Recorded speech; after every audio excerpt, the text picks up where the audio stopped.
falar de política e aqui, falar do quintal de casa, porque a gente chega ao fim dessa semana depois de dias agitados na política local, né? A começar pela Câmara Municipal de Manaus, que teve discussão em volta do tema diversidade de gênero, né? Nas escolas, no âmbito nas escolas.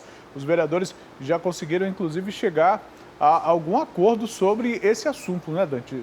Traz as informações dessa área. Pois é, mano, é uma semana movimentada ali na Câmara, uma semana bem atípica até, ao meu ver, porque a gente está falando de vacina, de questões de saúde, muita gente falando de concordar ou não com medidas restritivas, e o tema, né, da semana ali da Câmara foi totalmente diferente do que está se discutindo na política hoje, foi essa questão da diversidade de gênero, igualdade racial sendo discutida nas escolas, e ela vem num contexto de que no domingo, vamos voltar um pouquinho só para entender, antes, né, na semana anterior, após uma pressão ali, principalmente do vereador Raif Matos, que é do DC, né, do Democracia Cristã, ele fez uma pressão ali com a prefeitura, vem fazendo com a Secretaria Municipal de Educação, apresentou seus argumentos, e uma resolução do ano passado foi suspensa, que previa que esse tema fosse discutido de maneira transversal, né? Ou seja, ele não seria uma matéria, ele seria discutido nas salas de aula.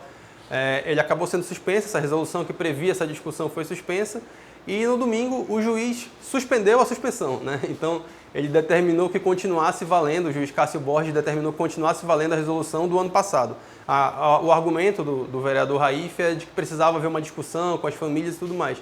E na terça-feira esse assunto assim dominou totalmente ali a Câmara, e alguns vereadores ali, cito aí o exemplo de Thaís Alipe, professor Samuel, alguns vereadores parece que não entenderam bem a situação e falavam como se estivesse se tratando de uma matéria, né? Então foi um tema bem... Até porque não ficou claro, né? A solicitação do vereador Raif era que a prefeitura explicasse de que forma isso ia ser abordado na sala de aula. A prefeitura não explicou e tirou simplesmente o assunto. Não vou explicar, vou eliminar essa história toda, e aí a justiça, não, vamos falar sobre isso. E realmente não fica claro de que forma isso seria colocado dentro da sala de aula pela própria Secretaria de Educação. Até porque no momento a gente está, né, o pessoal não sabe se tem aula, não tem, e foi uma resolução que foi aprovada no final do ano, assim, tipo, nos últimos dias ali de dezembro, que não teve uma grande discussão, os vereadores que estavam ali naquele momento já estavam saindo, o pessoal do Conselho Municipal de Educação que estava ali já estava saindo também, então houve esse pedido, essa conversa do vereador, visitou,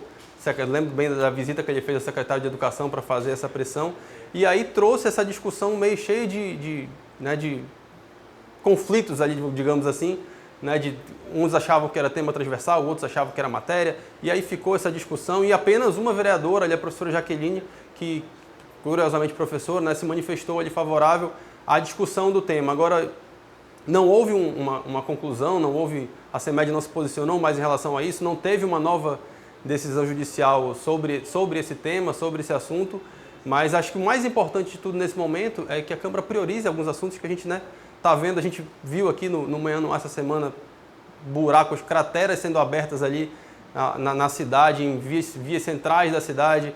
Não que discussão da educação é muito importante, eu não estou dizendo que não, mas ela precisa ser feita, mas nesse momento eu acho que a gente tem algumas coisas mais urgentes, principalmente, por exemplo, se a gente for falar em educação, de tentar entender como é que vai ser essa volta aos alunos, quando vai ser essa volta aos alunos. E esse tema, depois, acho que é necessário que algum representante do Conselho Municipal de Educação, já que a resolução está valendo, e ela é importante para se falar em respeito em sala de aula, né?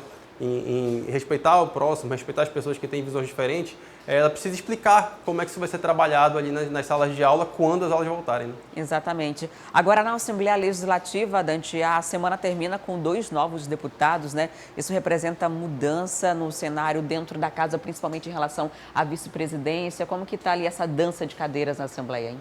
Essa semana foi bem cheia de novidades ali na Assembleia, né? E elas trazem um fortalecimento ali da base do governador Wilson Lima. A gente já falou sobre isso anteriormente, mas vem com esse novo contexto, porque qual é o principal trunfo dele nesse momento com esses novos nomes que são colocados? Um dos novos deputados que assumiu agora é o Ângelos Figueira, que é do PSC, né? Ele assume a vaga que era da Alessandra Campelo, né? Que foi para a Secretaria de Estado de Assistência Social agora. Então, ele bota mais um integrante do partido dele, mais um membro aliado na Assembleia. E aí veio também, quem assumiu agora foi o Tony Medeiros, né, no lugar do Josué Neto, que foi assumir a sua cadeira lá no TCE, no Tribunal de Contas do Estado, cargo vitalício. E o Tony tem um perfil completamente diferente do Josué, não tem aquele perfil do embate, aquele perfil do confronto, como foi a tônica aí do último ano do Josué. É um deputado, já foi deputado anteriormente, de um perfil mais apaziguador ali.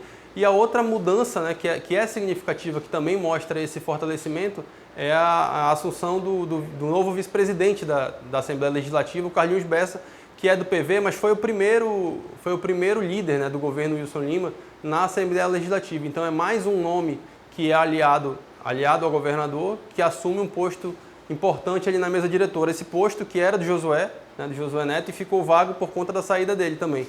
Então houve essa dança de cadeiras que traz esse fortalecimento, é a base do governador, que ele está tentando já pensar ali em 2022, tentando montar ali sua estrutura e precisa desses fortalecimentos para evitar desgastes como teve no último ano, né?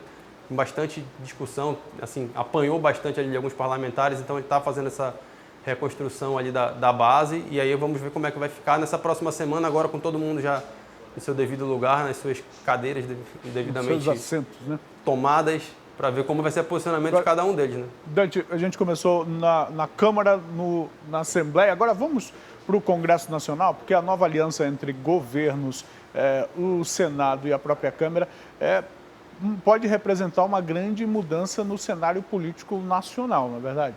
Pois é, Manuel, assim, houve nessa semana, assim, nesse contexto de combate à pandemia que está tendo, né, obviamente no Brasil inteiro, a Câmara dos Deputados e o Senado emergiram com muito mais força do que já tinham, né?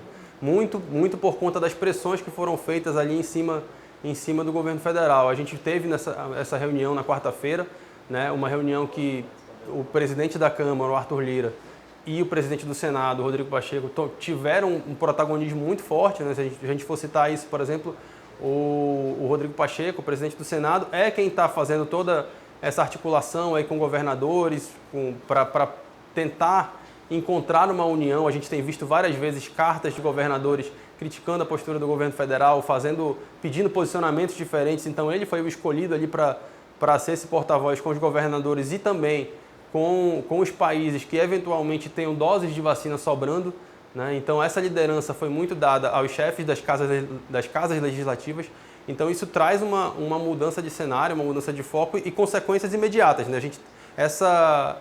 Esse posicionamento foi definido um dia depois da posse do Marcelo Queiroga, né? Finalmente tomou posse no Ministério da Saúde, e depois que mudaram o Ministério da Saúde, já há agora uma pressão em cima do ministro das Relações Exteriores, do Ernesto Araújo, e uma pressão que parte também das casas legislativas. Assim, a gente que está lendo esses pequenos movimentos, por exemplo, o Arthur Lira, que é o presidente da Câmara, era o candidato do presidente Jair Bolsonaro, e já tem feito alguns sinais, algumas sinalizações de que pode tomar medidas mais duras. Fala que quando o parlamento age, os remédios muitas vezes são amargos ou fatais.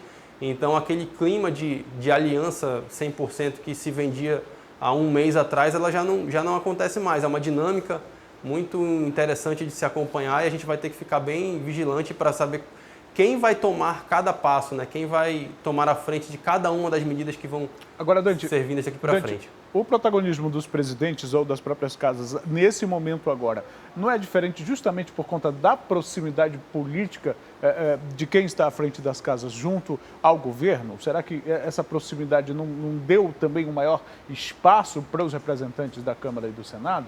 A minha primeira leitura, Manuel, inicialmente era essa, mas durante a semana, essas últimas declarações do Arthur Lira, elas foram muito pesadas, assim, muito duras. Como num tom de recado mesmo, sabe? Então, isso não é aquele clima de aliança de vamos nos unir aqui, vamos sentar. Teve a situação da saída do Pazuello, que o próprio Arthur Lira se manifestou favorável a um outro nome para substituí-lo, esse nome não veio, né? Então, eles queriam um perfil, veio outro. Então, eles têm um conflitozinho, são aliados ainda, tanto é que o orçamento passou ontem na Câmara, né, de uma forma que o governo não contestou tanto. Então, assim, as matérias principais estão sendo aprovadas, mas o clima não é de 100% parceria, vamos lá, porque não está bem assim. Eles, por mais que ainda sejam aliados, o próprio presidente ontem falou, não, meu amigo de longa data aqui do Congresso, como de fato eram, né, o presidente era deputado federal, Mas eles estão ali já ensaiando pequenas rusgas, claro que nem perto daquilo que existia com o Rodrigo Maia, por exemplo, né? O cenário não é aquele, mas para quem foi eleito como candidato do presidente, as rusgas estão um pouquinho maiores do que se imaginava. Esperado, né?